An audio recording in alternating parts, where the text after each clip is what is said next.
हाँ, तो ये मैं आपको बता रही थी, ये पत्र लेखन है।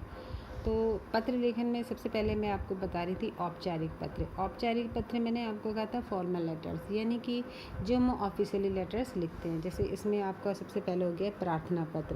प्रार्थना पत्र आप किसी के लिए भी, जैसे प्रधानाचार्य के लिए लिख सकते हैं, उसमें से आपका जैसे अवकाश के लिए लिख सकते हैं, या शुल्क मुक्ति के लिए लिख सकते हैं, या आर्थिक सहायता के लिए लिख सकते हैं कि हाँ हमारी फ़ीस जो है माफ़ कर दें, ये प्रधानाचार्य को आप लिख सकते हैं। तो ये आता है प्रार्थना पत्र, जो आप अपने टीचर यानी प्रिंसिपल को लिखेंगे। नेक्स्ट दूसरे नंबर का है इसमें औपचारिक पत्र की श्रेणी में आवेदन पत्र है। तो आवेदन पत्र जो है आप पद के लिए आवेदन पत्र, यानी कि आपको नियोक्ता कार्यालय के नाम, मतलब जो भी कार्यालय है, जिस कार्यालय में आपको जिस पद के लिए आपने आवेदन पत्र देना है, यानी जॉब हेतु, या जैसे आपकी कुछ आपने एग्ज़ाम पास आउट कर दिया है, या कुछ भी किसी भी एग्ज़ाम में आप पास आउट हो चुके हैं, तो उस एग्ज़ाम के बिहाफ पर और उस पद के लिए आपने आवेदन करना है। जैसे आपने कुछ भी एग्ज़ाम आपने कर दिया है, आपने क्लियर कर दिया है, और उसके बाद आपने उसको एप्लीकेशन के माध्यम से वो उस पद के लिए उसको एप्लीकेशन देनी है। तो प्रवेश के लिए निर्धारित प्रपत्र पर आवेदन प्रस्तुत करना। उसके बाद क्या करोगे आप, जैसे छोटी सी एग्जांपल है, मान लिया आपने टीचिंग का ही ले लो, आपने क्वालिफाइड कर दिए, सारे एग्ज़ाम्स आपने क्वालिफाइड कर दिए है, फिर आप एक एप्लीकेशन लिखोगे, और क्या लिखना है आपने कि भाई मैंने इस तरह से मेरा ये इस पत्रांक के तहत ये जो कुछ भी आपको सब कुछ वहाँ पे बता दिया जाएगा कि ऐसे ऐसे करके हमने ये पास आउट कर दिया, ये एग्ज़ाम क्लियर कर दिया है, और अब मैं जो हूँ अमुक व्यक्ति, जो आपका नाम वाम है, तो उस पर आपने वो आवेदन पत्र वहाँ अपने पद के लिए, जॉब के लिए देना है। फिर है बधाई पत्र। बधाई पत्र क्या करोगे आप, जैसे आप ऑफिस में जॉब करते हो, या कोई भी आपका आपके सीनियर है, या जो कुछ भी है, अगर उनका प्रमोशन होता है, तो आप उनके लिए क्या करते हो, बधाई पत्र लिखते हो कि आपका जो प्रमोशन हो चुका है उसके लिए आपको बधाई पत्र, या किसी अधिकारी के नाम या कर्मचारी के नाम, या आप जब आप जॉब पे रहते हो तब आप इस बधाई पत्र को लिख सकते हो, या कभी भी जब आपको बधाई पत्र लिखना है किसी भी कर्मचारी या अधिकारी के लिए। तो ये औपचारिक पत्र के अंतर है। फिर धन्यवाद पत्र भी क्या है, जैसे कार्यक्रम में सहयोग के लिए धन्यवाद पत्र, काम करने वाले संस्तुति करने के लिए, जैसे आपका किसी अधिकारी और कर्मचारी जो काम, कभी कभी कोई अधिकारी और कर्मचारी, यानी कि आपके गांव में कोई समस्या है और उस समस्या का समाधान हो चुका है, और जिनके जरिए वो समाधान हो चुका है उनके नाम पर आप एक पत्र, धन्यवाद पत्र आप लिखेंगे। तो ये भी औपचारिक पत्र की श्रेणी में आता है। फिर आता है शुभकामना पत्र। शुभकामना पत्र क्या है, जैसे विदेश, आपको किसी भी कर्मचारी के लिए, जैसे विदेश जाने के लिए, अगर वो विदेश में जा रहा है, वो आपके मतलब आपके साथ में है, या जो कुछ भी है आप उनके साथ रहते हैं, तो आप उनके लिए शुभकामनाएं लिख सकते हो। या नए पद के लिए, या दूसरा उन्होंने उस पद से रिजाइन करके दूसरे पद पे जा रहे हैं, तो आप उनके लिए शुभकामना पत्र लिख सकते हो, जो कि औपचारिक पत्र की श्रेणी में ही आता है। इस तरह से बहुत सारे पत्र हैं, हालांकि अभी ये हमारे नहीं आते हैं, बट ये कि एक प्रकार जो है पत्र के, वो आप इनको ज़रूर लिखिएगा।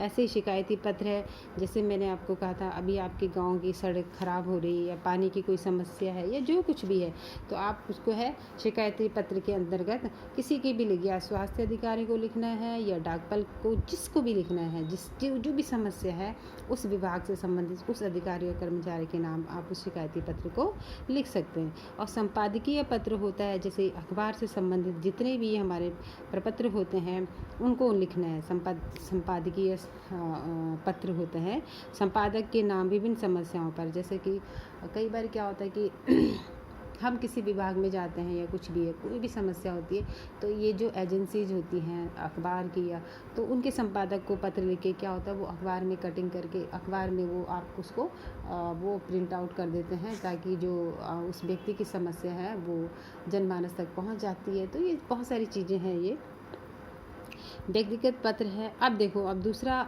उसके बाद है, दो प्रकार के पत्र हमने बताए थे आपको, एक औपचारिक पत्र बताया था, एक अनौपचारिक पत्र बताया था।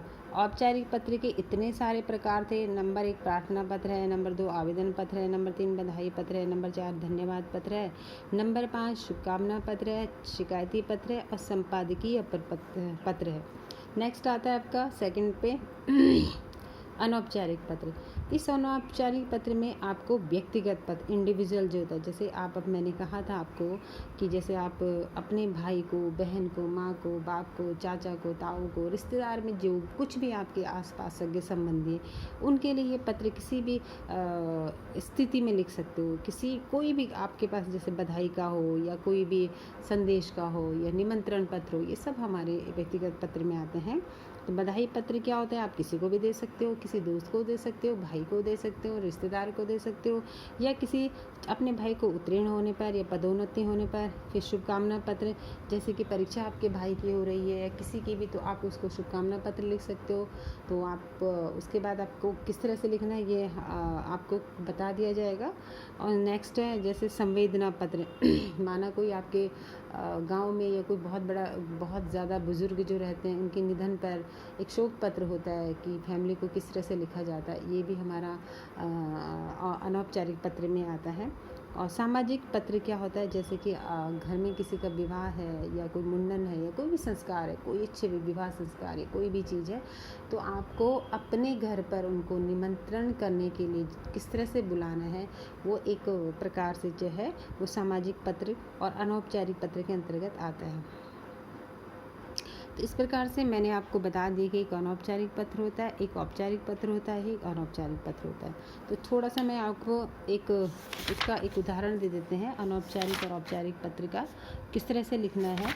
इसमें शायद जैसे आप कभी भी जो है स्कूल के लिए लिखोगे, तो स्कूल के लिए वही पत्र आप लिखेंगे जिसे हम बता रहे हैं। जैसे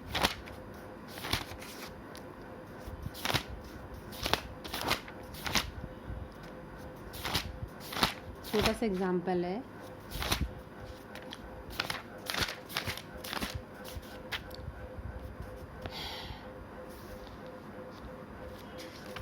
पहले हम औपचारिक पत्र से शुरू करते हैं। तो औपचारिक पत्र से शुरू होने के लिए हम जैसे अब एक जो आपकी बुक में दिया गया है, ये खेलों की सुविधाएं बढ़ाने के लिए प्रधानाचार्य को पत्र, आप अपनी बुक में देख लीजिएगा। इसको नहीं भी है अगर बुक में, तो जो मैं आपको ये दिखा रही हूँ थोड़ा सा देख लीजिएगा, धीरे धीरे करके इसमें फ़ोन के माध्यम से आप इसकी स्पीड को या कम करके आप आराम से इसे देख सकते हैं, पढ़ सकते हैं और लिख सकते हैं। ठीक है, जैसे कि खेल की सुविधाएं बढ़ाने हेतु प्रधानाचार्य को पत्र, मतलब हमारे स्कूल में बहुत सारे खेल की सामग्री नहीं है और हम चाहते हैं कि हम खेल में अपना कैरियर बनाएं और हम जो है इस खेल के माध्यम से, क्योंकि हमें अपने आप पर कॉन्फिडेंस है कि भाई हाँ हम लोग जो है, मैं जो हूँ खेल में अपने विद्यालय का नाम रोशन कर सकता हूँ और विद्यालय के साथ साथ मैं अपने कैरियर, अपने ज़िले का या अपने राष्ट्र का नाम रोशन कर सकता हूँ। ये तो उसके लिए जो भी सामग्री होती है वो शायद आपको लग रहा है कि विद्यालय में कम है, तो आप क्या करेंगे, इस तरह से आपको एक पत्र लिखना है। तो पत्र क्या है, सबसे पहले देखो, जैसे प्रधानाचार्य JB, आप इसमें अपने स्कूल का नाम लिखेंगे जिस विद्यालय में आप रहते हो, और विषय क्या है आपका कि विद्यालय में खेलों की सुविधा बढ़ाने हेतु प्रार्थना पत्र, यानी कि हमारे विद्यालय में खेल की थोड़ा सा सुविधाएं कम है, तो उनको बढ़ाने के लिए हमने किसको पत्र लिखना है, प्रधानाचार्य को, अपने स्कूल के प्रधानाचार्य को। तो हम ऐसे लिखेंगे जैसे इसमें लिखा हुआ है, महोदय सविनय निवेदन इस प्रकार है कि हमारे विद्यालय में इस समय केवल बास्केटबॉल की सुविधा उपलब्ध है, जबकि हमारे विद्यालय में विगत वर्षों में बैडमिंटन और टेबल टेनिस के राज्य स्तरीय खिलाड़ी प्रदान किए हैं। वर्तमान में बैडमिंटन के अभ्यास के लिए न तो अच्छा नेट उपलब्ध है और न ही शटलकॉक। प्रायः खिलाड़ियों को शटलकॉक स्वयं बाजार से खरीदकर लानी पड़ती है, जबकि 2-3 के अभ्यास में टूट जाती है। प्रतिभावान निर्धन खिलाड़ी इस खर्च को वहन करने में असमर्थ है, जिस कारण उन्होंने विद्यालय में अभ्यास करना छोड़ दिया है। यही स्थिति टेबल टेनिस की टेबल की है। मेज जर्जर अवस्था में है, जिस पर अभ्यास करना मुश्किल है। वॉलीबॉल और फुटबॉल तो विगत 2 वर्षों से विद्यालय में खरीदी ही नहीं गई है। इन सब बातों का परिणाम यह है कि खेल के क्षेत्र में कभी शिखर पर रहने वाले हमारे विद्यालय का अब कहीं नामो निशान ही नहीं है। अतः आपसे प्रार्थना है कि विद्यालय में खेल सुविधाओं और आवश्यक संसाधनों को उपलब्ध कराकर हम खिलाड़ी छात्रों को उत्साहवर्धन कर उपकृत करें। हम आपको यह विश्वास दिलाते हैं कि यदि विद्यालय में आवश्यक खेल सुविधाओं की व्यवस्था हो जाती है तो हम विद्यालय को खेल के क्षेत्र में फिर से शिखर तक पहुंचाने का प्रयत्न करेंगे।